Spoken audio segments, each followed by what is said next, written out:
never went on the speaking tour, but he did go to a public school where he was a part-time drama teacher and he worked for less money.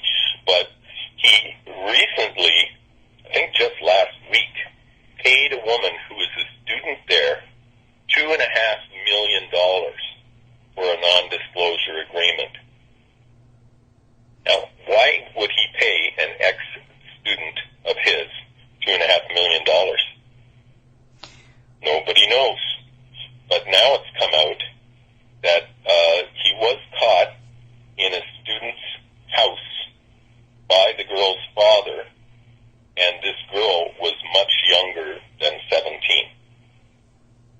So that's been hidden quite well, but they probably paid the parents off too. Well, he doesn't. $2.5 million. I think we talked about this a little bit before, but he doesn't seem like the kind of person to have a heterosexual sex scandal. Well, I know he seems a little light in the loafers. Yeah, he does. No, yeah. A lot. The Minister of Finance, they couldn't get money to defend the Picton brothers. So BCIMC, British Columbia Investment Management Corporation, gave the Picton Pig Farm a $10 million mortgage with no interest and no repayment schedule.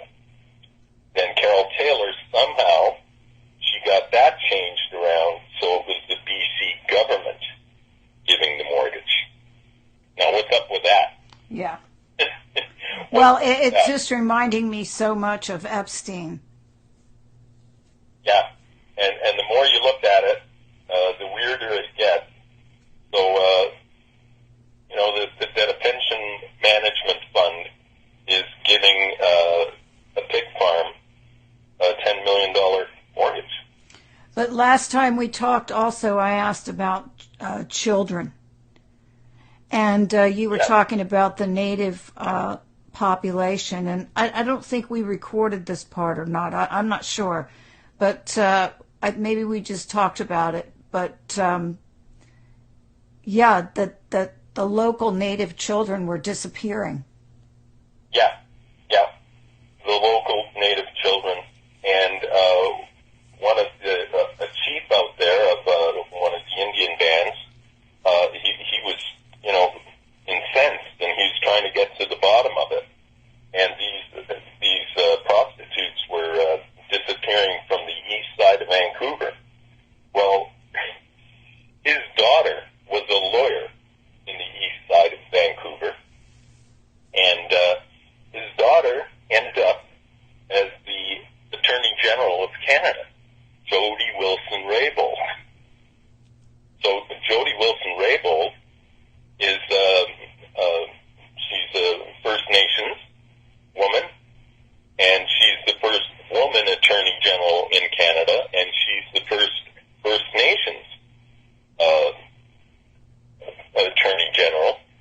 And we have a company up here called SNC Lavalin, and they were involved in human trafficking.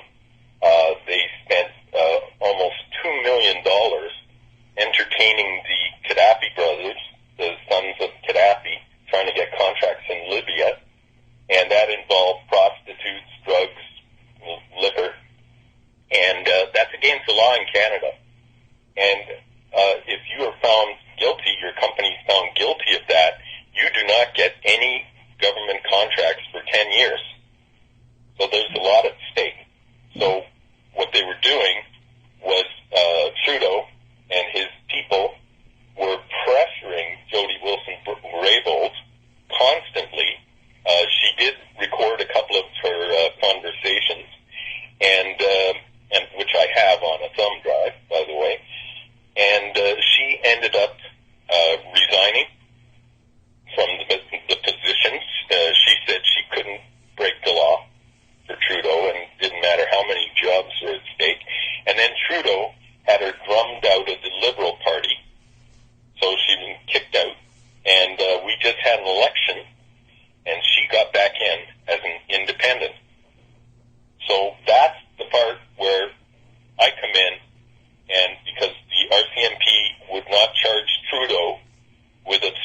justice, I did.